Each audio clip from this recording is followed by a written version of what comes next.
முதல்ல நான் சொல்ல போறது எல்லாருக்குமே தெரிஞ்சதுதான். ஆட்சிகள் மாறினாலும் ஏவல் துறையினுடைய காட்சிகள் மாற போவதில்லை. தனக்கு வேண்டியவங்க உயரதிகாரிகள், அரசியல் செல்வாக்கு உள்ளவங்க பர்டிகுலரா ஒரு ஆள் மேல கம்ப்ளைண்ட் பண்ணா எந்த இறக்கமும் இல்லாம ஒரு தனிப்பட்ட நபருடைய பழிவாங்கல் நடவடிக்கைக்கான கருவியாக தான் இன்னைக்குள்ள காவல்துறை செயல்படுறாங்க. நான் ஒரு 50% காவலர்களை தான் சொல்றேன். ஒரு 10 போலீஸ்ல ஒரு 4 போலீஸ்காரங்க இந்த சம்பவத்துல ஈடுபட்டவங்க மாதிரி ஆண்மை இல்லாத மிருகங்களா தான் இருக்காங்க. இப்ப இந்த 5 வருஷமா இந்த 4 எண்ணிக்கை 7க்கு மேல தாண்டி இருக்குன்னு நினைக்கிறேன். பணக்காரங்களை விட்டுட்டு ஏழைகளை மட்டுமே பதம் பார்க்கிற ஒரு ஆண்மை இல்லாத துறை தான் இந்த காவல்துறைன்னு நம்ம போலீஸ் டிபார்ட்மெண்ட் மேல ஒரு களங்கமே ஏற்பட்டிருக்கு. இத்தனைக்கு இந்த பழி வாங்குற நிக்கிதா பெரிய உத்தமையெல்லாம் கிடையாதுங்க.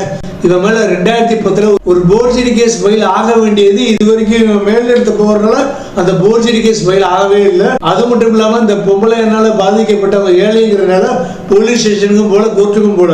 இவளோட போட்டோவை நல்லா பாத்துக்கோங்க, உங்க ஃப்ரெண்ட்ஸ்க்கெல்லாம் ஷேர் பண்ணுங்க. எங்க பார்த்தாலும் இந்த பொம்பளை விடாதீங்க, காரி துப்புங்க. இப்படிப்பட்ட அதிகார வெறி பிடிச்ச சம்பாவம் பிடிச்ச பழிவாங்கிற குணம் உள்ள பெண்கள் நம்ம நாட்டுக்கு தேவையே இல்லை. இந்த மாதிரி பெண்கள் தான் நம்ம நாட்டுக்கே ஆபத்து. இதுல இன்னொரு பொம்பளை அந்த லத்தி சார்ஜ் பண்ண போலீஸ்காரருடைய மனைவியம். இது உயர் அதிகாரிகள் சொன்னதாலதான் என் புருஷன் செஞ்சாரு, இதுல என்ன தப்புங்கிற இந்த பொம்பளை எல்லாம் என்ன பண்ணணுங்கிறீங்க?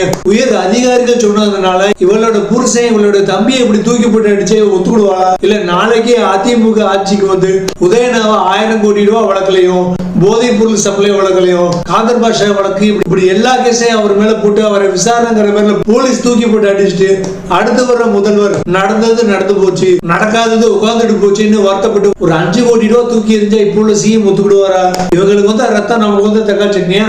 அஜித் குமார் குடும்பம் ஒரு ஏழை குடும்பங்கிறனால ஆரம்பத்துல ஒரு 5 லட்சம் ரூபாய் மட்டும் கொடுத்துட்டு அவங்க வாய் அடைச்சிட்டாங்க. ஆனா மீடியா வாய் அடக்க முடியுமா? கடவுள் அடக்க முடியுமா? எந்த கோவில்ல வச்சு அஜித் குமாரை டார்ச்சர் பண்ணாங்களோ அந்த கோவில்ல உள்ள ஒரு ஆள் இந்த வீடியோ எடுத்து பப்ளிசிட்டி பண்ணாரு.